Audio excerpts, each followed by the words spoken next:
8 years ago, Prime Minister Shehbaz Sharif stood at the port of Gwadar, watching as giant Chinese-made trucks lined up to load cargo onto the Hong Kong-registered COSCO Wellington, the very first container ship to dock at the spanking new port. This day marks the breaking of the dawn of a new era, the politician gushed. The light of the sun, though, has proved a bit unflattering. Few ships ever visited the port, journalist Kaira Shakht reported recently, and the idea Gwadar might become a second Dubai is starting to look a little silly. Pakistan's new Prime Minister Shehbaz Sharif, who's also Nawaz Sharif's brother, is making his first official visit to China. He hopes to leverage their higher than the Himalayas and deeper than the oceans friendship for bigger than ever investments. But Pakistan's media is putting some of the claims coming out under a harsh spotlight. Hi, I'm Praveen Swami and I'm a contributing editor at ThePrint. Thank you for joining this week's episode of The Print Explorer, where we take a deep dive into current geopolitical issues. I'm going to be looking today at the China-Pakistan Economic Corridor, which was supposed to be the country's lifeline, a transformative trade corridor that would turn Pakistan from poverty to a vibrant, export-oriented economy. Very little of that has happened though, and as Pakistan turns again to the International Monetary Fund for help, it's turning out that this Chinese gift is actually a little bit of an albatross around Islamabad's neck. The basic story of CPEC, most of you know. China invested and was meant to invest billions of dollars in Pakistan in various sectors from energy generation to the construction of roads, highways and rail networks. This heavy investment in Pakistan on the part of China led a lot of Chinese scholars to look at the project carefully. However, as most of that research literature was in Mandarin and confined to China's academics networks, very little of it became public domain. Earlier this month, Dr. Muhammad Ali Sheikh, a well-known academic, set about rectifying that deficiency. And what he's found is that the Chinese are somewhat less enthusiastic about CPEC than the Pakistanis. One of the Chinese scholars' major concerns has been the exaggerated and unrealistic expectations Prime Minister Shehbaz Sharif and others created about CPEC would end up being harmful for Pakistan and China relations in the long run. Take, for example, the work of Professor Shumeish Qian of China's very prestigious Peking University. Professor Shumei highlighted the hopes around CPEC thus. Pakistani people, she wrote, believe it is their hope to change their lives. For the Chinese, though, she noted, it's just another project of the Belt and Road Initiative, the big investment scheme China had set up to expand its trade reach globally. Professor Shumei writes that though Pakistanis regard CPEC as a game changer and even a fate changer, the reality is, I quote, whether CPEC can really change Pakistan, to what extent it can change is a question that can only be answered when the project is completed. The professor even disputes an often quoted figure about the financial size of CPEC, which Pakistani reporters have long said amounts to some $46 billion. Professor Shumei says that figure is self-projected based on some rough estimates adding together individual CPEC projects and some back-of-the-envelope calculations, not necessarily a reflection of reality. There are some who believe that CPEC was hijacked by some unsavory lobbies. The developers from Punjab and Sindh who had made a fortune from trading land in Balochistan, writes Professor Rueshi Jiao of Lanzhou University, did not build schools and other social infrastructures as they had agreed. The government too did not fulfill its promise to promote the economic and social development of Balochistan, and the rural areas of Balochistan have kept getting even poorer. Similarly, pessimistic views about CPEC were highlighted by Professor Yao Huang of America's Duke University, and Dr. Yan He of China's again prestigious Tsinghua University. Large numbers of Chinese scholars, in fact, seem to have been remarkably pessimistic about the prospects of CPEC and its alleged transformative potential. Professor Dongkun Li of China's Southwest Jiaotong University wrote that while certain people in Pakistan had high expectations, the project, I quote, might leave Pakistan heavily indebted and domestic enterprises might be hit hard. Professor Li went on to say that these gaps in understanding of CPEC by Pakistani society could end up spurring anti-China movements in the future. Li had words of caution for Chinese investors contemplating putting money into Pakistan. Pakistan's political risks are very high, only slightly better than Somalia and Syria. Pakistan is significantly below the world average level in aspects of corruption control, government effectiveness, political stability, and control over violence and terrorism, laws and regulation, and rule of law. The bottom takeaway? The same reasons that Pakistani investors are deterred from investing in their own country's flailing economy are reasons why China won't be delivering on the more roseate expectations some Pakistanis have of their partner either. What does all this mean? Khurram Hussain, among Pakistan's most respected economic journalists, this week described CPEC as basically a mirage. Far from being able to secure new investments, he argued, Prime Minister Shehbaz Sharif would at most be able to persuade Beijing to defer repayment on debts that are due over the next 3 years. On May 29th, he noted, China's official news agency, Xinhua, published a report quoting Shehbaz Sharif talking about CPEC. In it, Shehbaz Sharif says, I quote, Pakistan desires to further enhance its cooperation with China in various sectors including agriculture, information technology and energy under the second phase of the China-Pakistan Economic Corridor. But what does strengthened cooperation actually mean? The report, interestingly, ends without a single reciprocal quote from the Chinese side about CPEC and what it will do to shore it up. The concluding sentence of the Xinhua report is illustrative. Quote, launched in 2013, CPEC is a corridor linking the Gwadar port in southwest Pakistan's Balochistan province with Kashgar in northwest China's Xinjiang Uyghur Autonomous Region, which highlights energy, transport and industrial cooperation in the first phase, while the new phase expands to fields of agriculture and livelihood, among others. That's all. There are two elements in this which are particularly interesting. First, by the Chinese account, it seems that CPEC is just a corridor that links Gwadar with Xinjiang, not some kind of big investment corridor linking the Chinese economy and the Pakistan economy. That's actually consistent, Khurram Hussain notes, with how the Chinese have talked about CPEC all along. Even their long-term plan document, drawn up in the heyday of CPEC conversations a decade ago, said nothing about a China-Pakistan economic corridor. That document always referred to a Xinjiang-Pakistan economic corridor. Thus, all it was something that would link the economies of Pakistan with one provincial economy in China. Xinjiang would obviously benefit since it would get access to a neighboring economy and to Gwadar port for exports. The benefits to Pakistan weren't all that clear. The second element is just as interesting. Note that it talks about agriculture as a possible field for expanding cooperation.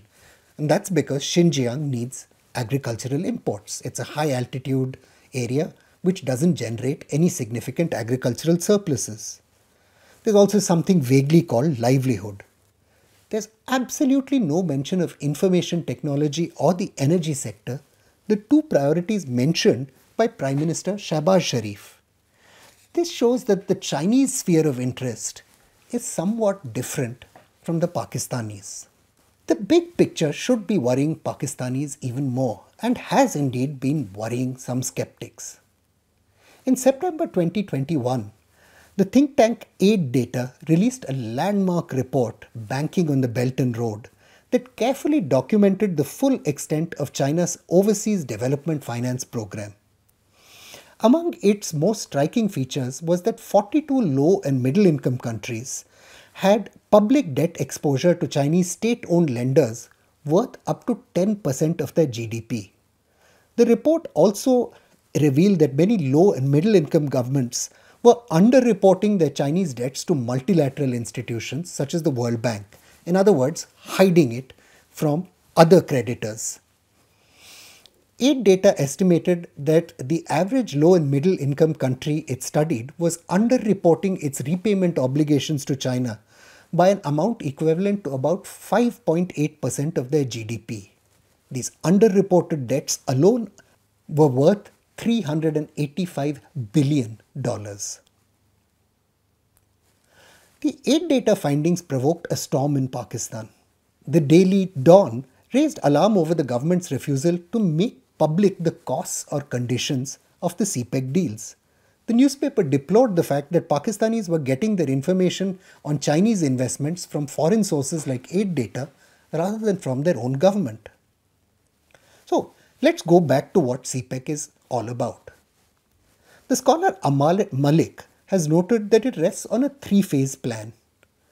The first phase consisted of public infrastructure investment, creating things like roads, railways, ports, which would then spur the second pillar, if you like, private industrialization. And finally, that private industrialization would lead to social goods like jobs and economic rejuvenation. Great, sounds perfect. The thing is, the implementation of even the first phase has faced severe challenges. Terrorist attacks and the restrictions that came during the COVID-19 pandemic were part of the problem. But there were also some deeper structural issues in crucial markets like energy, where the government's own policies ended up sabotaging CPEC. The first of these problems, which China has expressed concern about, was Pakistan's sluggish efforts to identify and ready special economic zones, which were supposed to produce goods that could then be exported back to Xinjiang. Pure bureaucratic delays led to a 2-year halt in the transition from phase 1 to phase 2. The second problem the Chinese were very concerned about was the spate of terrorist attacks, including the bombing of Chinese engineers in 2021 that killed 9 workers near the giant Diamir Basha hydroelectric power plant. In the time since, the situation has deteriorated. There's continuing terrorist attacks in Pakistan's northwest as well as in Balochistan. Bureaucratic delays haven't eased either. There's been a long delay in reaching agreement on the $6.8 billion Mainline 1 railway project, the largest single transport project in Pakistan's history. This 1,733 kilometer railway line from Karachi to Peshawar in the north was originally conceived as part of phase 1 of CPEC, but negotiations with Chinese lenders were stalled because Beijing's state-owned insurance provider Sinosure has not agreed to underwrite the project. Why? Because who knows what violence will do to it. Loan repayments on a nearly $20 billion CPEC energy portfolio haven't been easier either. The Pakistani government guaranteed dollarized returns on equity to Chinese and local investors, ranging from 17% to a hefty 34%. Now, the government in Pakistan is the sole purchaser in US dollars from power producers, mainly Chinese. It is also the sole reseller in Pakistani rupees of consumers of electricity in Pakistan. Thus, every devaluation of local currency, which has fallen massively since August 2018, when these agreements were written, results in a ballooning of the country's repayment obligations. The economist Abdul Khalik is among many who paint a grim picture of what lies ahead. The loans under CPEC, which many had warned would be economically unviable, have turned out to be exactly that. Pakistan is now having a hard time meeting its repayment obligations, Khalik notes. It was warned that when Chinese investors started repatriating their profits after 2021, CPEC would lead Pakistan into a debt trap if it did not generate enough growth and Pakistan's debt to Chinese banks became a burden. So, what's the record been? From 2015 to 2018, CPEC inflows did contribute to a rise in economic growth in Pakistan. That culminated in a growth rate of some 5.8% in the 2018-2019 fiscal year. Not great, but not awful either. But it brought about certain structural imbalances in the economy. For example, there was a sharp rise in imports as machinery and material came in for electric power plants and road construction. Exports not only lagged behind the growth in imports, but actually dropped in much of this period. The result, balance of payments crisis we know, forced Pakistan to return to the International Monetary Fund for the 22nd time in 2019, though then Prime Minister Imran Khan had sworn he would never ever do this. There's little doubt Pakistan's chronically poor economic policies are the primary cause of its problems. But CPEC clearly aggravated the structural imbalances in an economy whose growth was driven by consumption and government spending. The imbalance between imports and exports has kept growing, and Pakistan, a net energy importer, is now struggling to find the dollars to pay for all those electricity that the Chinese managed to generate.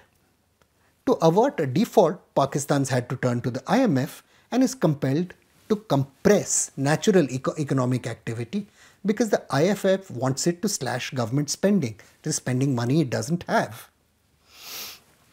But because Pakistan is slashing spending, that has consequences for its domestic economic activity and for its exports. Things have been aggravated by the Chinese way of doing business. For example, Chinese companies don't particularly like partnering with local companies. That means there aren't all that many new job opportunities emerging from CPEC projects. And then, since Chinese companies are tax exempt under CPEC, they prefer to bring everything from China, including labor, and have very small integration with Pakistani businesses. This has shattered the dreams of local companies that thought they would be able to ramp up production because of orders that would come in from Chinese companies. Finally, there's the problem of debt. Chinese commercial banks and China hold about 30% of China's total external debt, which amounts to about $100 billion. Much of that debt has come in under CPEC. According to Bloomberg, at the end of the last financial year, Pakistan's outstanding debt to the Paris Club countries, that is the IMF grouping, was around $10 billion. Meanwhile, it owed China $23 billion. About $10 billion of that $23 billion was owed to commercial banks and the rest to various private commercial lenders, many of whom in turn have links to Chinese state-owned firms. Between 2021 and March 2022, 80% of Pakistan's bilateral debt service went to Beijing. Today, China is Pakistan's largest bilateral creditor with outstanding loans of $14.5 billion. Only the Asian Development Bank with $14 billion and the World Bank with $18 billion have comparable amounts outstanding. However, this number undercounts the true extent of Chinese lending to Pakistan. For example, China's SAFE or State Administration of Foreign Exchange has lent to Pakistan to help it tide over its problems. Pakistan's economic survey lists $7 billion more owed to SAFE and Time, which are not very clearly clarified in the budget documents, which may include various other loans. Pakistan owes another $8.77 billion to commercial banks, which include banks from West Asia and 3 Chinese lenders, the Bank of China, ICBC, and the Chinese Development Bank, which are all state-owned. Between 2016-17 and 2021, these 3 Chinese lenders extended short-term loans worth $11.48 billion. But it's not clear how much of this money is still outstanding and when lenders will come calling for the rest. What's the bottom line today as Pakistan begins negotiations for its next bailout tranche from the IMF. In essence, the IMF is saying it won't allow its loan to be used by Pakistan to pay back interest and principal due on Chinese debt. So, if it wants money from the IMF, Pakistan needs to persuade China to defer the gargantuan Chinese debt Pakistan is holding. Even if China does that, it's got other problems to think about. There are countries across Africa and in other parts of the world facing similar problems. China fears that if it allows Pakistan a substantial haircut, it will end up creating a precedent for other countries to demand that their loans on unviable projects be written off. China will likely give Shehbaz Sharif some comfort, but probably not throw a lot more good money after bad money it's already sunk in on which no interest is forthcoming. What's the lesson for all this? Well, the obvious one. Nations, like every one of us, ought to be borrowing carefully. Just because somebody is offering you a loan isn't a great reason to take it. But there's a big lesson here too. Foreign policy scholars and diplomats sometimes let their imagination run away as they fantasize about roads and railways and pipelines that could transform geopolitics. India itself isn't a stranger to this. The Look East program, first launched under Prime Minister Manmohan Singh and energetically pursued again under Prime Minister Narendra Modi, hasn't had roseate outcomes. Even though India's set up a port in Seatway, the bigger link of road and rail networks that was supposed to stretch across Myanmar all the way to Thailand haven't come about because of chronic violence and corruption and criminality in Myanmar. India is on the verge now of investing again in Chabahar port in Iran, a sensible idea in itself, but one fraught with commercial risk because no one knows how sanctions will play out, what the security situation will be in the Middle East, and how much business India is actually going to be able to drum up from its investments in the port. There's a thin line between pipelines and pipe dreams. As nation states seek to use investment and trade as instruments of their national power, they need to beware that cold commercial calculations will always eventually catch up with fantasy. I'm Praveen Swami and I'm a contributing editor to ThePrint. Thank you for watching this episode of The Explorer.